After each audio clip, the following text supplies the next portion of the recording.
Raymond Calloway had not turned on the lights in 4 hours. He was not afraid of the dark. After 68 years, there was very little left that frightened him in the way darkness used to frighten him as a boy. What frightened him now was different, quieter. The kind of fear that does not announce itself, the kind that simply settles into the furniture and stays. He sat in the living room, the same living room where he had watched football for 31 years, where his son had learned to walk by gripping the edge of that coffee table, where Dorothy had once fallen asleep reading, and he had stood in the doorway for a long time just watching her breathe, thinking that this, exactly this, was all he had ever wanted from life. The coffee table was still there. The television was off, and Dorothy was 14 months gone.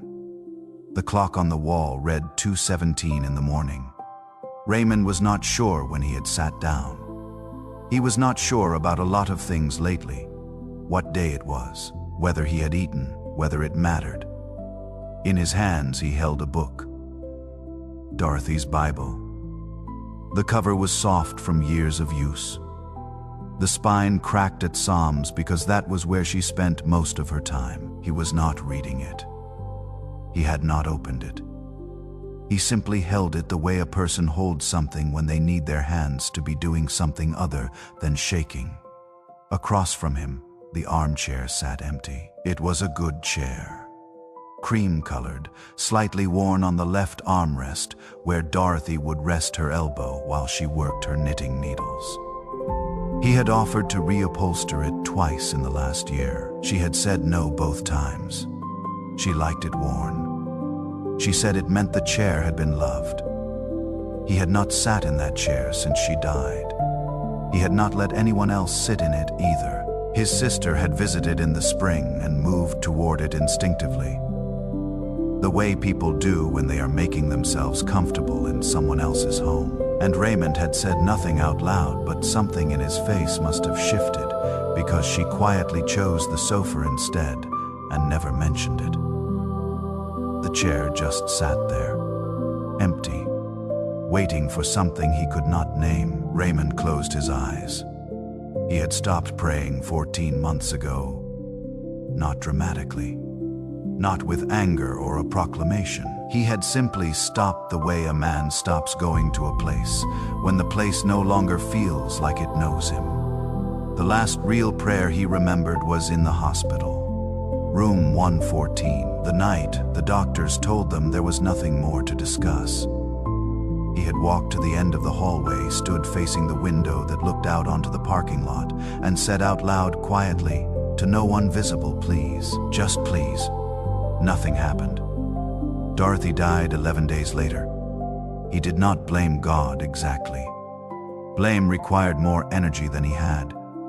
What he felt was something colder than blame, something closer to the feeling of knocking on a door and slowly understanding, as the silence stretches out, that no one is home, that perhaps no one was ever home, that you had been standing on that porch for a very long time talking to a door.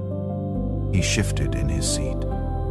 And then something happened that he would spend the next several weeks trying to explain to himself, and failing. He felt it before he understood it.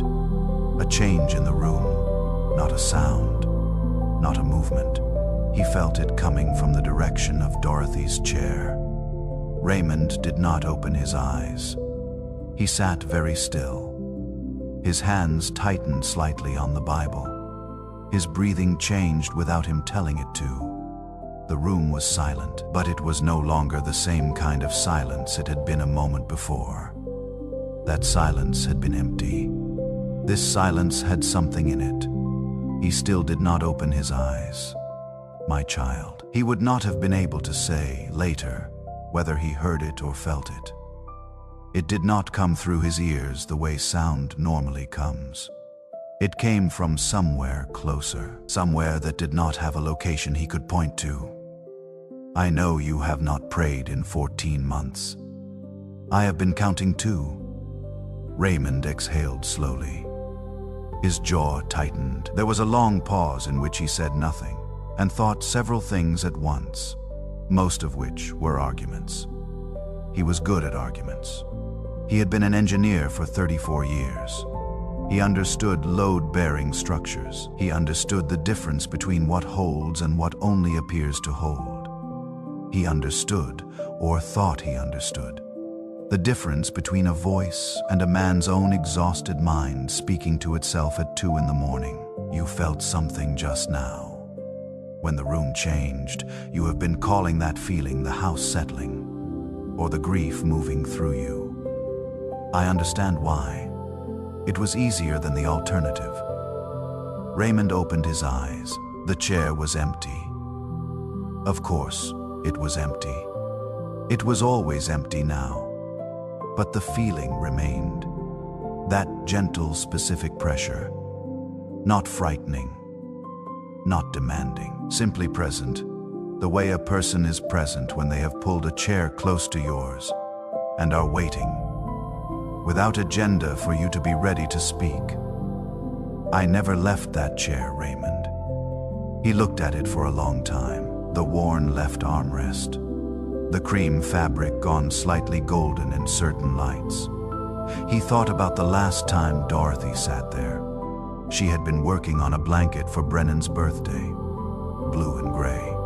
She did not finish it. It was still in the basket beside the chair. Needles still in place, exactly where she had set them down the morning she went to the hospital for what turned out to be the last time. He had not moved that basket either. I know what you believe, Raymond, or what you used to believe, and I know what happened to that belief. You prayed. You did everything right. You prayed every night in that hallway, in room 114, in the parking lot at 2 in the morning when you did not want Dorothy to hear how frightened you were. You prayed with everything you had, and she still left. Raymond's throat tightened. So you decided the door was empty, that the porch had always been empty, that all those years of standing there and believing something was listening had been the longest, kindest mistake of your life. He said nothing, but his silence was not the silence of disagreement. I am not here to argue with you about that night, Raymond. I am not going to explain it to you the way you want. It explained in load-bearing terms, in reasons that stack up and hold weight. Some things do not explain that way. You know that. You have always known that, even when it was inconvenient. What I want to tell you is something else. Something about those last 4 months. Raymond went still in a different way. The way a person goes still when they sense the conversation is about to move into territory they are not sure they are ready for. The doctors told you Dorothy was exceeding their expectations. You remember those words. Exceeding expectations. You wrote them down in the little notebook you kept in your shirt pocket during that time. You still have that notebook.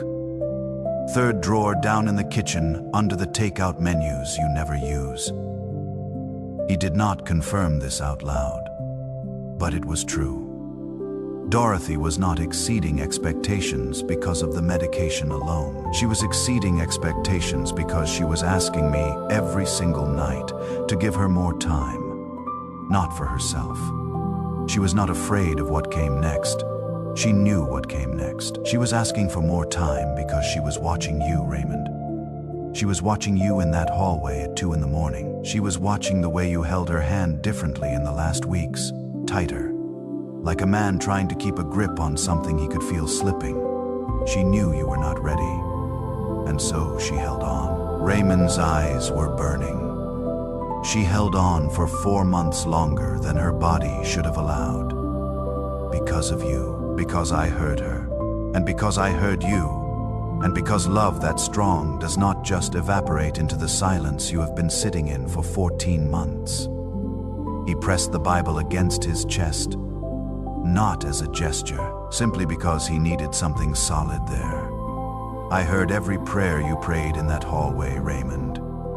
Every single one. I also heard hers. And I want you to understand something that you have been getting wrong for 14 months. The silence you felt after she died was not my absence. It was yours. You walked away from the door. You stopped knocking. And I have been standing on the other side every single night since, waiting with considerably more patience than you have given me credit for you to come back. The clock on the wall moved to 2:31. Raymond Calloway sat in the dark with Dorothy's Bible pressed against his chest and the empty armchair across from him, and the feeling undeniable now, unargumentable now, that something was sitting in it. Not her. He knew it was not her. But something was there.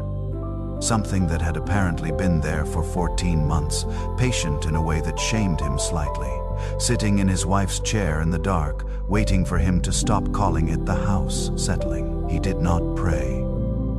Not yet. He was not ready for that.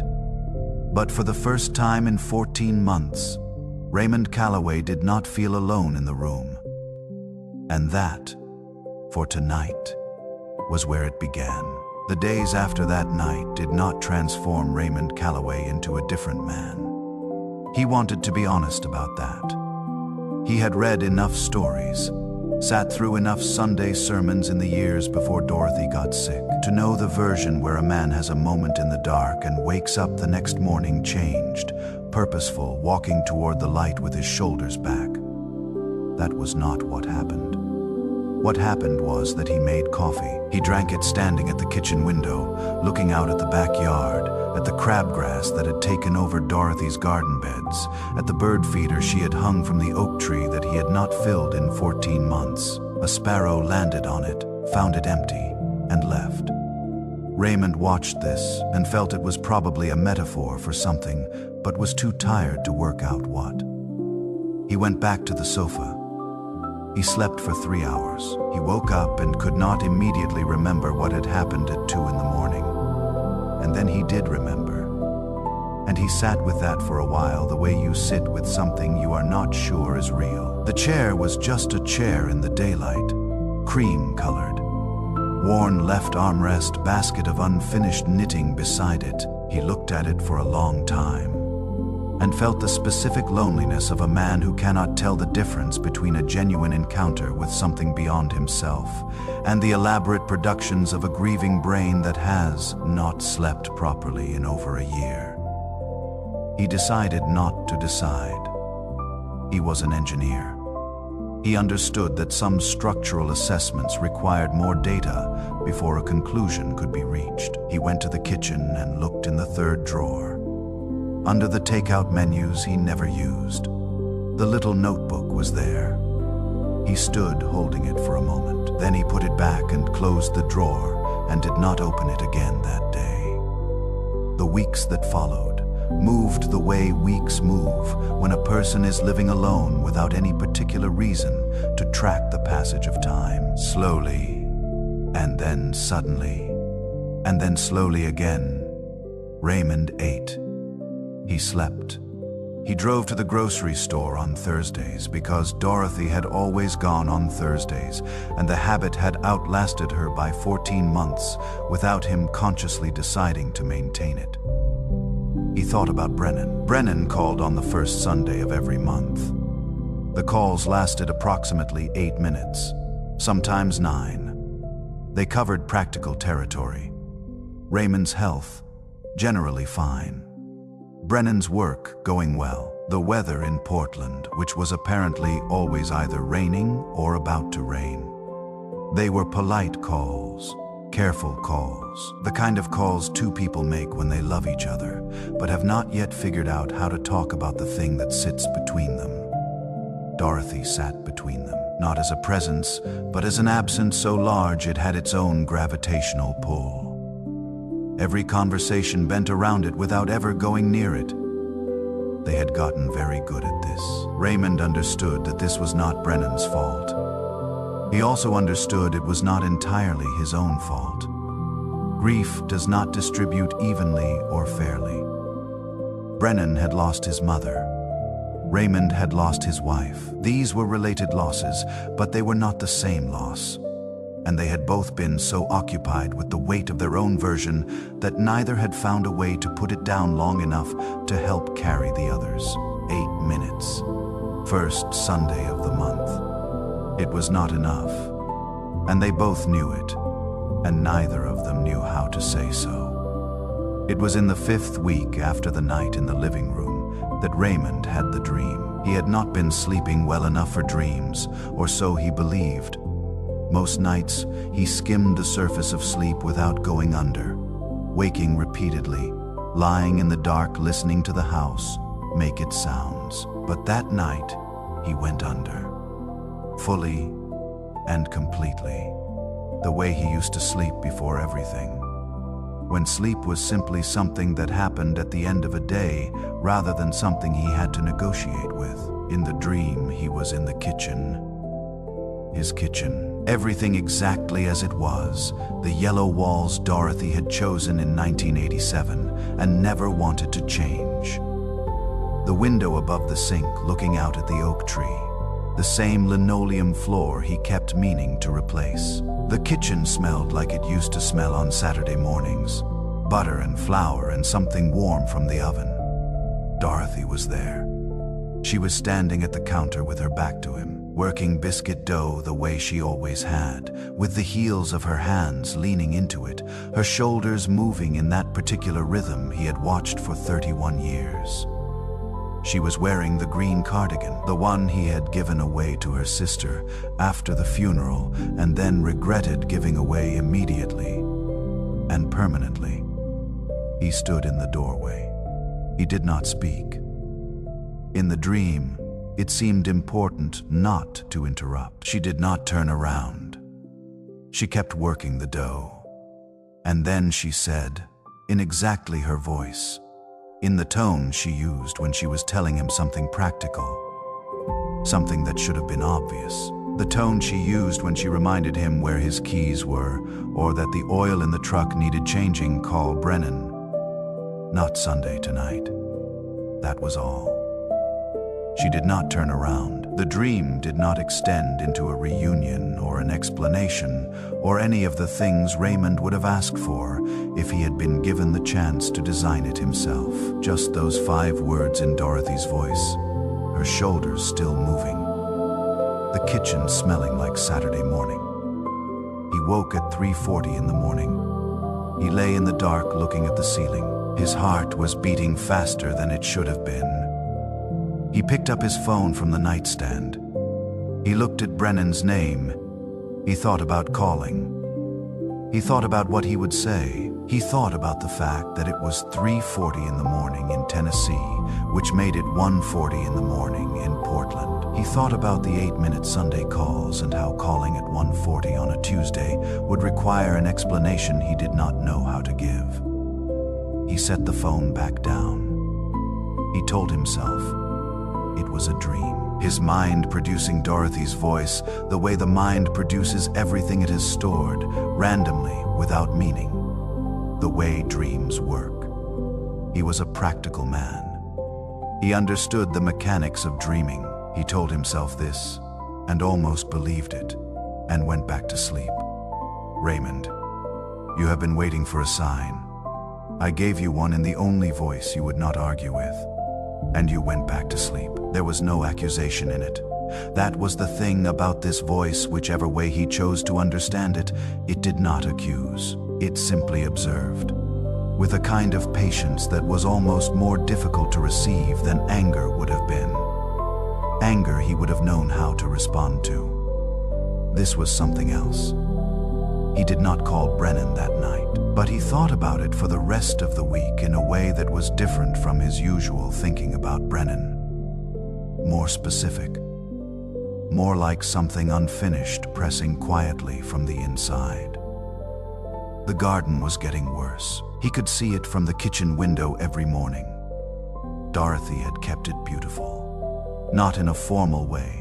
Nothing with precise edges and planned color schemes, but in her way, which was to know what each plant needed and give it that, and to spend time out there in the early morning before the Tennessee heat made it unreasonable, kneeling in the dirt in her old jeans, pulling weeds with her bare hands because she said gloves made it feel too removed from the actual work.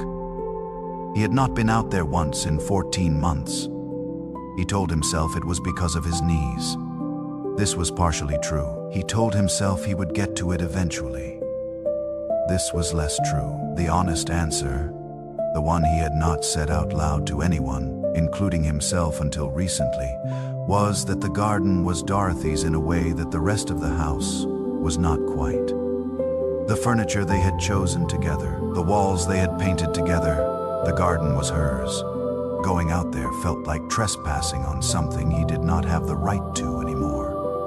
So the crabgrass spread, and the bird feeder stayed empty, and Raymond stood at the kitchen window every morning and looked at it and felt the particular guilt of a man who knows he is letting something important go to ruin and cannot make himself stop. I know what you have been telling yourself about the garden, Raymond, and I know it is not really about the garden.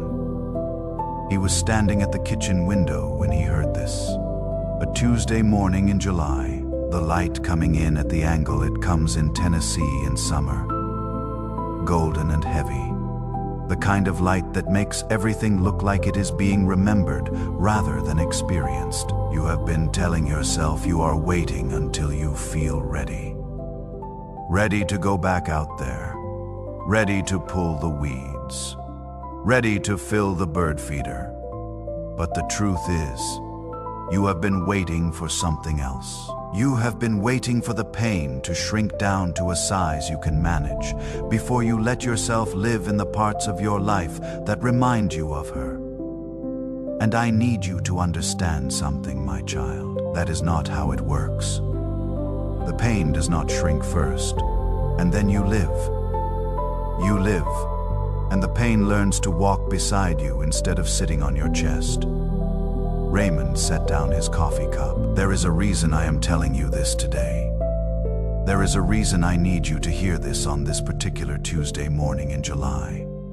He looked out at the garden, the crabgrass, the empty bird feeder, the oak tree Dorothy had planted herself from a sapling the year they moved in, which was now 33 years old and enormous, and gave shade to half the yard. There is a man who walks past your house every morning. Raymond looked toward the front of the house. Through the kitchen doorway, through the living room, toward the front windows that faced the street. His name is Clifton Haraway. He lives 4 houses down. You have seen him for 10 years, and you have never had a real conversation because you are both the kind of men who wave from driveways and consider that sufficient. He walks every morning at 7:15. You have watched him from this window more times than you realize. Raymond had noticed him vaguely. A tall man, older, walked with a slight hitch in his right knee. Always wore a blue cap. This morning, Clifton received news that will rearrange his entire understanding of his future. He is not ready for it. He has no framework for it yet, and he is going to walk past your house in 11 minutes, Raymond. And the only thing standing between him and a very dark place is whether or not someone is sitting on that front porch when he goes by. Raymond stood very still. I need you right now. Not because you have it all figured out, not because you are healed or whole, or any of the things you think you are supposed to be before you can be useful to someone else. I need you because you are exactly broken enough to understand what Clifton is carrying this morning. And because Dorothy taught you, without ever making a lesson of it, exactly how to sit with someone in the middle of the unbearable. He looked at the counter, the mug with the blue handle and the small chip on the rim where Dorothy had knocked it against the faucet once. She had called it her character mug. She had refused to throw it away. He had kept it out on the counter for 14 months, not entirely sure why. He picked it up. He filled it with coffee. He stood in the kitchen for a moment with a coffee mug in each hand, his own and Dorothy's chipped blue one, and he thought about what a strange and unlikely sequence of events had brought him to this particular moment on this particular Tuesday morning in July. Then he walked to the front door. He opened it. He went out onto the porch and sat down in the old wooden chair that had been there since the Carter administration and looked out at the quiet street in the early morning light. He waited. 7 minutes later, Clifton Haraway came around the corner at the end of the block. Blue cap, slight hitch in the right knee, shoulders that were usually back and steady. This morning, the shoulders were down, the head was down. The walk was the walk of a man who was moving because stopping felt more dangerous than going forward, but who had nowhere particular to go. Raymond watched him come closer. He thought about the 8-minute Sunday phone calls. He thought about the garden going to ruin. He thought about 14 months of sitting inside with the lights off, waiting to feel ready for something before he allowed himself to do it. Clifton was almost past the house. Raymond said it simply, without preparation, without knowing exactly what would follow from it. "Clifton, you want some coffee?" Clifton Haraway stopped walking. He stood on the sidewalk in front of Raymond Calloway's house, with the July morning light coming down through the oak tree, and he stood there for what felt like a long time without moving. And then his shoulders began to shake. And this man, 71 years old, a man Raymond had waved at from the driveway for a decade, began to cry. Not quietly, the way a person cries when they have been holding something enormous and someone has simply, unexpectedly, offered to help carry it. Raymond set Dorothy's blue mug on the porch railing. "Come on up," he said. And Clifton came. They sat on the porch for 2 hours. Raymond brought out the coffee pot after the first cup and set it on the small table between the two chairs without asking. Clifton did not object. The morning moved around them the way summer mornings do in Tennessee, slowly warming, the light shifting from gold to white, the neighborhood waking up in increments, a dog barking 2 streets over, a sprinkler starting somewhere, a car backing out of a driveway and moving away. Clifton did not speak for the first several minutes after he came up the porch steps. He sat in the chair Raymond offered, held the blue mug with both hands, and looked out at the street. Raymond did not push. He had learned, in 31 years of marriage to a woman who understood people better than he ever had, that sometimes the most useful thing you can offer another person is the absence of demand. When Clifton finally spoke, he spoke quietly. He said he had been at the clinic since 7 in the morning. He said the doctor was a decent man who had given him the news in a straightforward way that Clifton appreciated in retrospect, but had not been able to appreciate in the moment. He said the words prostate cancer, the way a person says words they have been turning over in their mouth for the last 2 hours, still testing whether they are real. Raymond listened. He did not say "I am sorry" in the reflexive way people say it, because they do not know what else to say. He did not offer statistics or treatment options or stories about people he knew who had faced the same thing and come through fine. He simply listened. And when Clifton stopped talking, Raymond said, quietly, that Dorothy had been diagnosed 6 years ago, that they had had 2 good years, and then 2 harder years, and then 14 months that he would not describe as good by any definition, and that he was not telling Clifton this to compare or to minimize, but because he wanted Clifton to know he was not talking to a man who was only capable of imagining what Clifton was feeling. Clifton looked at him. "You never said anything," he said. "All those years." Raymond considered this. "No," he said. "We were not those kinds of neighbors." Clifton almost smiled. Almost. His eyes were still wet at the edges. "We were not," he agreed. They sat with that for a moment. The inadequacy of it and the honesty of it at the same time. Then Clifton said, "My wife does not know yet. I do not know how to go home and tell her." Raymond thought about the morning the doctor had used the word terminal in a sentence about Dorothy, He thought about driving home from that appointment, how he had sat in the parking lot for 40 minutes before he was able to start the car, how he had stopped at a gas station 2 miles from the house and stood in the parking lot and thought, with great seriousness, about simply not going home, not leaving, just not arriving, as if not delivering the news could unmake it. He had gone home.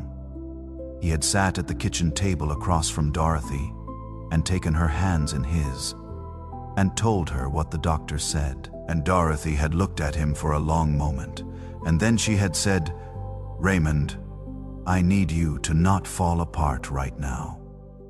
I need you to be steady. Can you do that for me?" He had said. Yes, he had not been entirely sure he was telling the truth, but he had said yes. He told Clifton this, not as advice, just as the truth of what that day had been. Clifton listened the way Raymond had listened fully, the way people listen when they recognize something. "She sounds like she was something," Clifton said. Raymond looked out at the oak tree in the front yard. "She was," he said.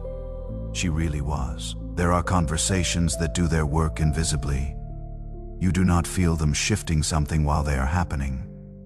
It is only later, sometimes much later, that you understand what moved." Raymond would think about this afternoon often in the months that followed. How ordinary it looked from the outside.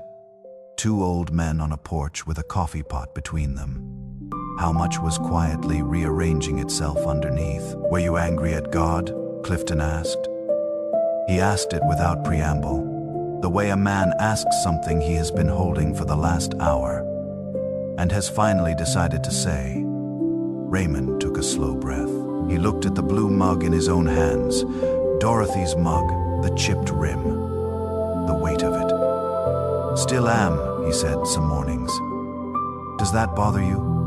Clifton asked. Raymond thought about 2:17 in the morning and the pressure in the room and the voice that had known about the notebook in the 3rd drawer. He thought about how he had spent a great deal of his life believing that a man of genuine faith would not feel what he felt most mornings when he woke up and remembered again that Dorothy was gone. "Used to," he said. "Now I think he is big enough to handle it." Clifton was quiet for a moment. Then he said, "That is the most honest thing anyone has said to me about any of this in 6 years." Raymond nodded. "Dorothy used to say that God was not interested in the version of you that had everything figured out. He was interested in the actual one." Clifton left an hour later. He walked down the porch steps and turned back at the bottom and looked at Raymond in a way that did not require words. Raymond raised a hand. Clifton raised his, and then he walked home to tell his wife. Raymond sat on the porch alone for a while after that. The morning had become full day. The light was high and honest now, no longer golden, just clear. The oak tree moved slightly in a small wind. Raymond looked at the yard, the crabgrass in Dorothy's garden beds, the empty bird feeder. All of it still there, still waiting, same as it had been yesterday, and the day before, and the day before that. But something was different about the way he was looking at it. He went inside. He stood in the kitchen for a moment. Then he picked up his phone from the counter where he had set it that morning.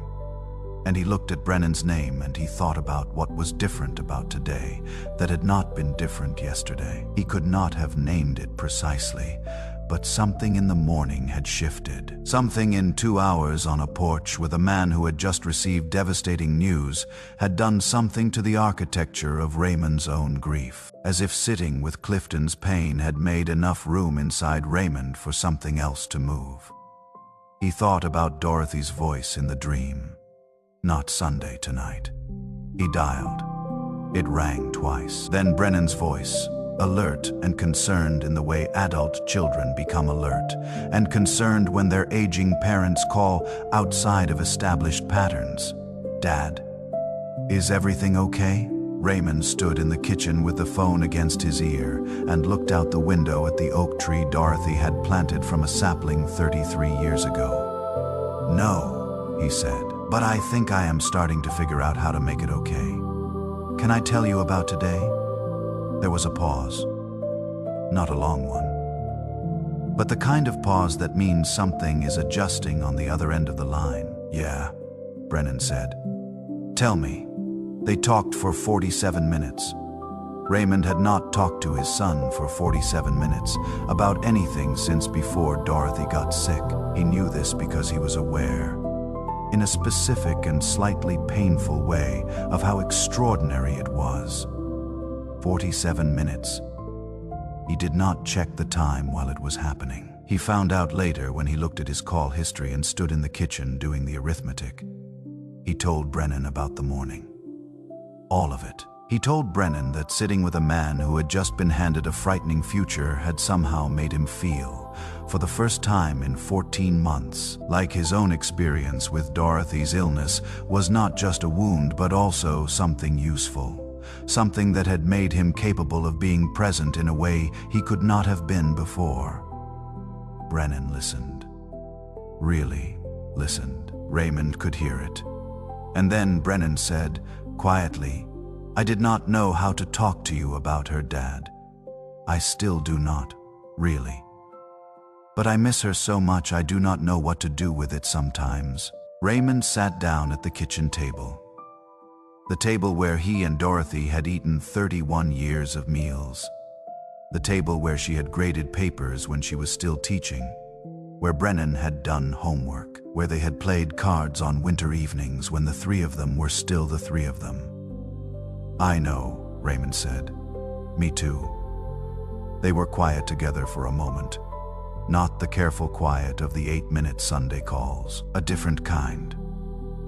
The kind that means two people are standing in the same place finally, after a long time of standing on opposite sides of something. Then Brennan said, Can I tell you something? Raymond said yes. Brennan said that there was a blanket, blue and gray, that his mother had apparently been working on it before she went to the hospital the last time. That Brennan had found out about it from his aunt, who had mentioned it in passing at the funeral, and that Brennan had thought about that unfinished blanket almost every day for 14 months. The needles still in the stitches, the work stopped in the middle. He said it was the thing that got him more than anything else. Not the death itself, but the interrupted ordinary thing, the blanket that would never be finished. Raymond stood up from the table. He walked to the living room. He stood in front of the armchair.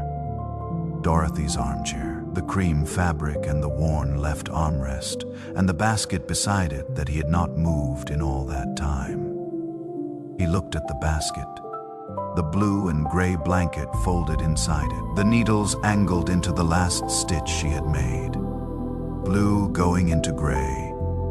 Work interrupted mid-row. He told Brennan what was in the basket. The silence that followed was the longest of the entire call. And then Brennan said, in a voice that was not steady at all, that he would like to come home sometime. If that was okay. Raymond said, it was more than okay. When he hung up the phone, he stood in the living room for a moment, the armchair in front of him, the basket beside it, the room that had been a museum for 14 months, everything preserved exactly as it was, nothing allowed to move or change or be used for ordinary living the way Dorothy would have wanted it to be used. He reached down and he moved the basket 6 inches to the right, a small adjustment, nothing dramatic, just enough to say that things could move now. That time could continue. Then he went to bed, and for the first time in 14 months, he slept without waking once. In the morning, he made coffee and stood at the kitchen window and looked out at the garden the way he had done every morning for a year. The crabgrass, the empty bird feeder, the oak tree. And then he went outside. He did not go out with a plan. He did not go out with tools or gloves or any particular intention. He simply opened the back door and walked out into the yard and stood in the morning air and let the July sun fall on his face and breathed in the smell of the yard, the grass and the soil and the particular smell of a Tennessee summer morning that he had not stood inside of for 14 months. He walked to Dorothy's garden beds. He stood there, looking at the crabgrass and the weeds in the general state of ruin, and felt the sadness of it. And also, underneath the sadness, something else. Something that felt almost like readiness. Not eagerness, not relief. Just the quiet sense of a man arriving at a place he has been avoiding for a long time, and finding that it is difficult but not impossible to be there. He knelt down in the dirt. His knees at 68 were not what they had been at 40. He registered this. He knelt anyway, on the ground beside Dorothy's garden, and he began pulling weeds with his bare hands, because she had always said gloves made it feel too removed from the actual work. He was not sure how long he had been there when he noticed it. In the far corner of the garden, the corner where Dorothy used to kneel most often, the corner with the best light, the corner where she had spent more time than anywhere else in the yard. A cluster of plants he had not seen because he had not been looking, because he had not been outside to look. Sunflowers. Small ones, young, but unmistakably sunflowers, growing up through the crabgrass with the particular confidence of something that was always going to grow there, and simply waited for the right time. Raymond sat back on his heels in the dirt and looked at them. He had not planted sunflowers. He had not planted anything in 14 months. He tried to remember whether Dorothy had ever grown sunflowers in that corner before, and was not certain, was almost certain she had not. And then remembered something her sister had said at the funeral, something he had not held onto at the time because the funeral was a day where holding onto anything felt impossible. She was out in that garden in October. Her sister had said, before she went downhill, said she was planting something for spring. October, 10 months before she went to the hospital for the last time. In the ground all winter. Growing quietly through the spring while Raymond sat inside with the lights off. Blooming now, in July, in the corner of the garden where she had always knelt in her old jeans with her bare hands. She had not known, by October, whether she would be here to see them bloom. She had knelt in this exact corner of this exact garden in the fall and planted something for a morning she could not be certain she would see, and she had done it anyway. Raymond put his hands flat on the soil on either side of the sunflowers. He was not aware of making a decision. He was simply suddenly on his knees in the garden with his hands in the dirt and his head bowed and the July sun on his back. He was not crying. He was past crying, or perhaps before it, in some place that did not have a name, but that felt, for the first time in a very long time, like being exactly where he was supposed to be. You asked me where I was during those 14 months. The voice came the way it had come on that first night, not through his ears. From somewhere closer. I was in the chair across from you at 2 in the morning. I was in Dorothy's voice in your dream. I was in a blue coffee cup that fell off the shelf and did not break. I was in Clifton Haraway walking past your house. At exactly the right moment, on exactly the right morning. I was in Brennan picking up the phone on the second ring on a Tuesday evening when you had never called on a Tuesday before. I was in Dorothy's hands pressing seeds into the ground in October, not knowing if she would be here to see them come up, choosing to plant them anyway. I was never gone, Raymond. You needed 14 months to become still enough to notice. A small wind moved through the yard. The oak tree shifted. The sunflowers bent slightly and came back upright, the way young plants do, flexible in ways that older things have sometimes forgotten how to be. You thought this was a story about what you lost. I need you to understand that it is a story about what you are still becoming. Dorothy knew that. She knew it in October when she knelt here. She knew it every night she held on longer than her body should have allowed. She knew it the way people who love deeply always know things before the rest of us are ready to hear them. You are not behind, Raymond. You are not forgotten. You are not a man whose most important years are behind him. Raymond looked at the sunflowers. There is a Clifton Haraway in most neighborhoods. There is a person walking past most houses on most Tuesday mornings who is carrying something too heavy to carry alone. I have been preparing you for that person since before you knew you needed preparing. The grief was not punishment. The 14 months were not abandonment. They were the work. They were what made you capable of sitting on that porch this morning without flinching and without fixing and without offering anything except your presence and a cup of coffee. That is not a small thing, my child. That is everything. Raymond stayed in the garden for a long time. Long enough for the morning to become midday and the midday light to fall differently across the yard. He pulled weeds around the sunflowers and gave them room. He found the gardening gloves Dorothy had kept in the shed, and he thought about what she had said about gloves. And then he set them aside and used his bare hands instead. When he stood up finally, his knees registered their objection clearly and thoroughly. He noted this and found he did not particularly mind. He filled the bird feeder. He stood beneath the oak tree for a moment and looked back at the house, at the porch, at the chair that had been there since the Carter administration, at the window he had stood behind for 14 months, looking out at this yard from the wrong side of the glass. Welcome back, my child.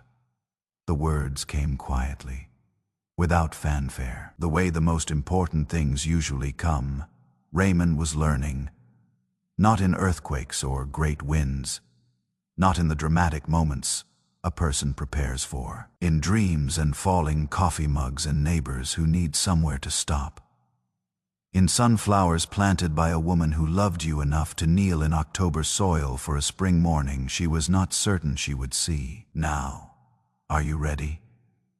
Raymond Calloway looked at his garden, at the sunflowers in the corner with the best light, at the work that remained and the work that had already quietly been done, because I still need you. He went inside to call Brennan, to tell him to name a date, to tell him there was a blanket in a basket that had been waiting long enough, to tell him that the guest room would be ready and the coffee would be on, and that his father, for the first time in 14 months, had something to look forward to. The oak tree moved in the afternoon wind behind him as he went through the door. The sunflowers stood in their corner, turning toward the light. Not uncertain, not dramatic, simply doing what they were made to do, in the place they were planted, in the season they were always meant to bloom. Welcome back, my child. Now are you ready? Because I still need you.